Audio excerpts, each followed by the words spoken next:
दुनियाएं साथ में बदल रही है, देश की सरकार बदल रही है, लेकिन हम देख रहे हैं कि अब मौसम का मिजाज भी बदलने वाला है। देश में मानसून की एंट्री हो गई है और धीरे धीरे ये रफ्तार भी पकड़ रहा है और साथ में हमने क्रेडिट पॉलिसी भी आती हुई देख रही है। तो गुलाम साहब, क्रेडिट पॉलिसी में फिलहाल तो किसी प्रकार के कोई बदलाव हुए नहीं है और अभी भी मुझे लगता है कि जो महंगाई की स्थिति है तो स्टेटस को ही रहने वाला है। इसमें बहुत परिवर्तन बहुत जल्दी शायद अभी देखने को ना मिले। अब चूंकि गवर्नमेंट चेंज हुई है, थोड़ी सी चीजें चेंज होंगी या अलग तरीके से कोएलिशन गवर्नमेंट में थोड़े बहुत परिवर्तन आएंगे। आगे चलते हुए आपको आरबीआई की पॉलिसी और फिर उससे ब्याज दरें और फिर उससे रियल एस्टेट मार्केट, इन सबका जो आपसी संतुलन है वो कैसा नजर आ रहा है?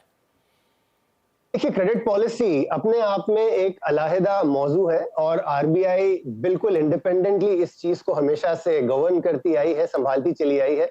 तो आज भी जो हमें दिखाई दिया है कि दरों में कोई कमी होती हुई नहीं दिखी है। अगले एमपीसी में हम दोबारा इस पर गौर करेंगे, लेकिन एक चीज जो उससे ताल्लुक रखती हुई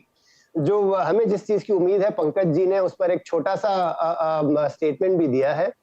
कि जो करंट गवर्नमेंट जो 3.0 की बात हो रही है,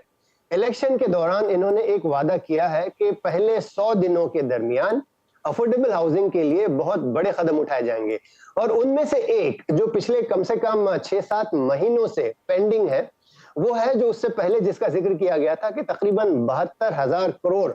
रुपए की का जो एक अमाउंट है वो अलहदा रखा गया है ताकि उससे अफोर्डेबल हाउसिंग को खास तौर से लोन में एक आसानी या एक राहत फराहम की जाए। और चूंकि ये 100 दिन का वादा है तो इस चीज पर हम थोड़ा और इंतजार कर लेते हैं। डायरेक्टली क्रेडिट पॉलिसी से शायद ताल्लुक ना रखता हो, लेकिन अगर ये जैसे ही इस चीज को वो आगे बढ़ाते हैं तो अफोर्डेबल हाउसिंग के जो इनकम की रेट्स हैं, जो इंटरेस्ट की दरें हैं, उसमें हमें कम से कम 150 से 200, 1.5 से 2% के गिरावट की उम्मीद की जा सकती है और जिससे अफोर्डेबल हाउसिंग खास तौर से एक नए पैमाने पर दोबारा शुरू होता हुआ दिखाई देगा। पिछले कई चर्चाओं में हमने इस चीज का जिक्र किया है कि रियल एस्टेट में हर चीज सही चल रही है सिवाय अफोर्डेबल हाउसिंग के, और ये वो कदम है जो पिछले कुछ वक्तों से बहुत ही शिद्दत से जिसका इंतजार है। तो अगर पहले 100 दिन की प्रॉमिस जो गवर्नमेंट इलेक्शन से पहले कर चुकी है उस पर ये अगर पूरे उतरते हैं तो हम अफोर्डेबल हाउसिंग को भी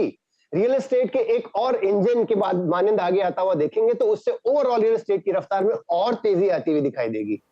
जी हाँ, तो पंकज साहब, प्रधानमंत्री ने काफी अपने जो प्री इलेक्शन रैलीज हुई या इंटरव्यूज हुए उनमें जिक्र भी किया कि हमने इतने करोड़ 3 करोड़ घर दे दिए हैं, हम और देना चाहते हैं। आप तो मुझे नाम लिख के बताइए जो छूट गया है उसके लिए हम नए घर बनाएंगे और उसको देंगे। तो अफोर्डेबल हाउसिंग, मास हाउसिंग, इन सब में हम एक तेजी आते देखेंगे। और जिस 100 दिन के प्रोग्राम का गुलाम साहब जिक्र कर रहे हैं, 72,000 करोड़ एक बड़ा अलॉटमेंट है, कैसे डिप्लॉय होगा अलग बात है, लेकिन ऑन पेपर्स है।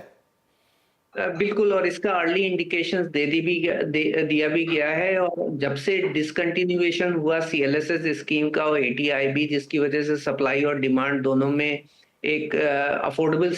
हाउसिंग के अंदर जो है वो उसका इम्पैक्ट सबसे ज्यादा हुआ, तो मेरे हिसाब से उसका री इनिशिएशंस किया जाएगा और साथ में दूसरे और इंसेंटिव हो सकते हैं। शायद जीएसटी वेवर किया जाए, शायद इंटरेस्ट एग्जम्पशंस की लिमिट थोड़ी बहुत बढ़ा दी जाए, क्योंकि हाउसिंग एक ऐसा सेक्टर है जहां पे जितनी ज्यादा ग्रोथ होगी उतना ज्यादा एम्प्लॉयमेंट बढ़ेगा और इसका कंट्रीब्यूशन जीडीपी के ग्रोथ के ऊपर भी होता है। तो एक इंफ्रास्ट्रक्चर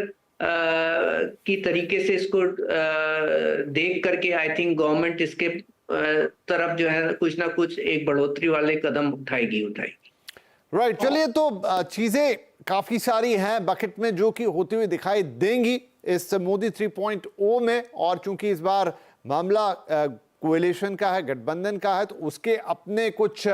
रूल्स होते हैं जो हमें आगे वक्त के साथ आते हुए दिखाई देंगे। वो फैक्टर कैसे काम करते हैं थोड़ा और खुलासा होगा, लेकिन फिलहाल हम ले रहे हैं एक छोटा सा ब्रेक। लेकिन जैसे मैंने कहा कि एक तो पॉलिसी और एक ये दूसरा मौसम का टर्न अराउंड, देश में मॉनसून आ गया है, पानी गिरता है तो भी रियल एस्टेट पर एक इम्पैक्ट आता है, उसका क्या फर्क पड़ेगा। और साथ में हम दर्शकों के लिए या हमारे घर खरीदारों के लिए इस पूरी चर्चा से क्या टेक अवे है वो चर्चा करेंगे छोटे से ब्रेक के बाद।